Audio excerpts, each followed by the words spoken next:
parler du compositeur Leo Janáček. Leo Janáček est né le 3 juillet 1854 à Ustavaldi, ancien empire d'Autriche, actuel Moravie République tchèque. C'est l'un des 4 plus grands compositeurs tchèques avec Dvořák, Martinu et Smetana. Janáček a une étrange musique car dans la dernière partie de sa vie, il compose des œuvres qui semblent venir de nulle part et qui échappent à tous les courants de l'époque. Du wagnérisme au bel canto, du post-romantisme à l'impressionnisme et du dodécaphonisme au néoclassicisme. Pourtant, comme on va le voir, sa formation est plutôt traditionnelle et imprégnée des maîtres anciens tels que Roland de Lassus et Giovanni Pierluigi da Palestrina. Janáček quitte donc son village à 11 ans pour poursuivre sa scolarité dans un monastère où tous les étudiants bénéficient d'une formation générale, religieuse et musicale. Situé dans la capitale de la Moravie, Brno. La musique y occupe une place très importante. Janáček accomplit ainsi durant 5 ans, sous la responsabilité d'un moine, très expérimenté, d'imposants progrès en orgue et en chant choral. Ce moine lui fait également découvrir la culture slave, qui est censée être sa propre culture.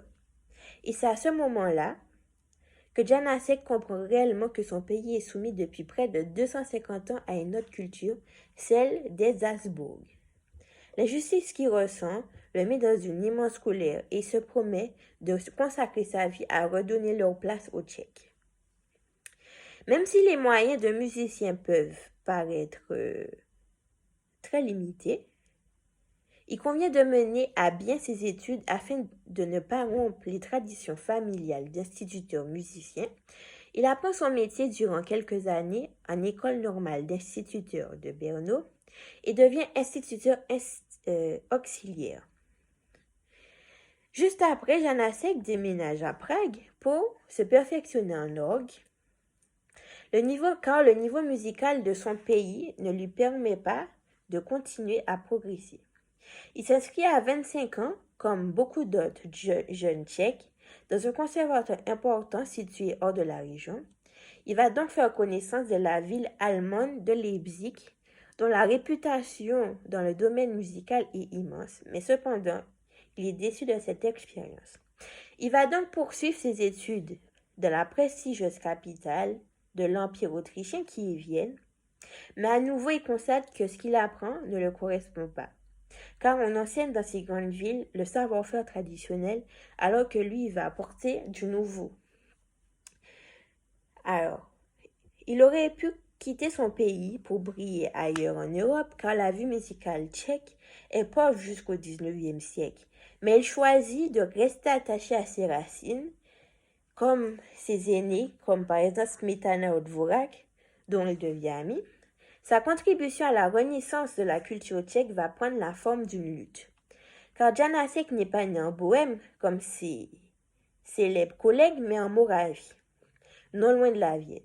La nécessité de refuser la germanisation y est ressentie encore plus fortement, alors que Janáček va apporter du neuf à la musique de son pays. Janáček cherche, dans un premier temps, à s'approprier sa propre culture, cachée dans les campagnes de sa région. À 34 ans, il entreprend de recueillir avec un spécialiste, le philologue et folkloriste František Bartos, maison après maison, famille après famille, les chants et les parlers de Moravie du Nord. Le début d'une immense collection de chants de Moravie et de Silésie voit le jour, devenant d'autant plus précieux pour la postérité quand la technologie lui permet de les enregistrer. Il développe ainsi les fondements d'une théorie fondamentale à ses yeux qui montre que le sens du langage provient moins des mots eux-mêmes que de leur intonation. Janáček devient au fil des années, par son implication, son énergie et ses publications, l'un des plus grands défenseurs de la culture tchèque, plus particulièrement morave. Il devient également un pionnier dans le domaine de la photographie, l'ethnographique en Moravie et Silésie. Son destin se lie à celui de sa région. Il devient directeur de l'institution d'enseignement morave, crée le club des compositeurs moraves et responsable de la contribution morave lors de l'exposition ethnographique de Prague. Les deux questions essentielles qui se posent depuis l'époque du monastère de Brno trouvent enfin une réponse. C'est-à-dire, il faut oublier le prêt-à-porter lyrique, c'est-à-dire les magnifiques formules vocales utilisées par tous les compositeurs d'opéra, dont Dvorak, enseignées par les conservateurs de Brno, Prague, Leipzig, Vienne, et adoptées par ses collègues. Une nouvelle écriture vocale doit être inventée, s'inspirant de la façon naturelle dont les Tchèques parlent et chantent. L'opéra, encore plus que les autres œuvres, parce qu'il est chanté, semble être le meilleur moyen pour franchir les frontières du pays et attirer les regards sur la culture tchèque. Si l'évolution de l'écriture de Janáček est sensible durant ces années, son premier opéra, Šálka, écrit à 33 ans mais créé 38 ans plus tard, n'est pas une réussite car il reste très influencé par l'inévitable compositeur opéra allemand qui est Richard Wagner. En revanche, son troisième opéra Jénufá, créé alors qu'il a 50 ans, représente le premier aboutissement marquant de ces décennies de recherche. L'opéra n'est pas le seul terrain de bataille du militant Janáček. Toute son œuvre est marquée comme ses chœurs patriotiques aux textes violents composés à 50 ans. Ses œuvres dédiées au premier président tchèque, l'opéra Les Voyages de M. Brouek en 1920 et à l'armée tchèque, la rhapsodie Taras Bulba en 1918. Le pédagogue, par contre, s'est acquis une belle réputation.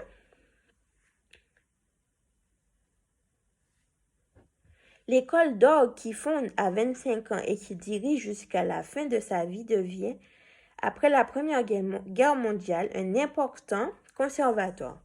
Son enseignement de la musique au lycée et à l'école normale d'instituteurs marque plusieurs générations. Janáček met tout en œuvre par cette activité incessante pour faire de Brno l'autre capitale musicale tchèque, équivalente à Prague. Cette activité locale qui lui prend toute son énergie semble l'écarter définitivement de destin comparable à celui de Dvorak. Disparu 10 ans auparavant, le succès de l'opéra Jénufá à Brno à 50 ans a donné une certaine confiance à Janáček et les conséquences commencent à s'en faire sentir.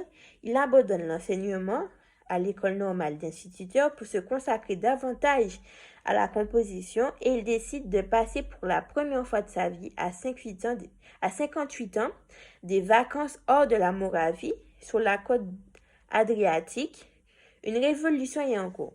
Sur cette lancée, Jénufá finit par être joué à Prague après 12 ans d'attente, mais à condition que l'opéra soit entièrement revu en raison, selon le directeur Dvořáček, de la fausseté des dialogues. Suivit une importante campagne publicitaire de son éditeur Universal à Berlin et Vienne. L'œuvre est traduite en allemand par celui qui deviendra son premier biographe, Max Brod, et l'un des plus ardents défenseurs. Il manque encore deux pierres essentielles à l'édifice Janáček pour se métamorphoser en 12 ans. Car il est l'un des plus grands compositeurs du XXe siècle. La naissance de la Tchécoslovaquie État désormais indépendant de l'Empire Autriche-Hongrie dissous, et à la fin de la Première Guerre mondiale, est l'étincelle qui achève d'enflammer Janáček. Il est grand temps de se faire connaître. Maintenant, 4 opéras d'une qualité incomparable sont composés durant cette période. Les opéras de Prague, Berlin, Londres, New York montrent ses œuvres et les honneurs.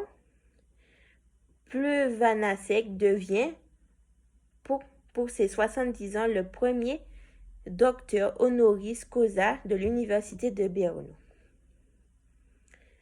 On l'invite dans les plus grands festivals de musique contemporaine. Il donne des masterclass de composition au Conservatoire de Prague en 1920 jusqu'à 1925 et devient membre de l'Académie prussienne des arts en 1927 avec deux autres grands noms de la musique du XXe siècle, c'est-à-dire Schoenberg et Hindemith.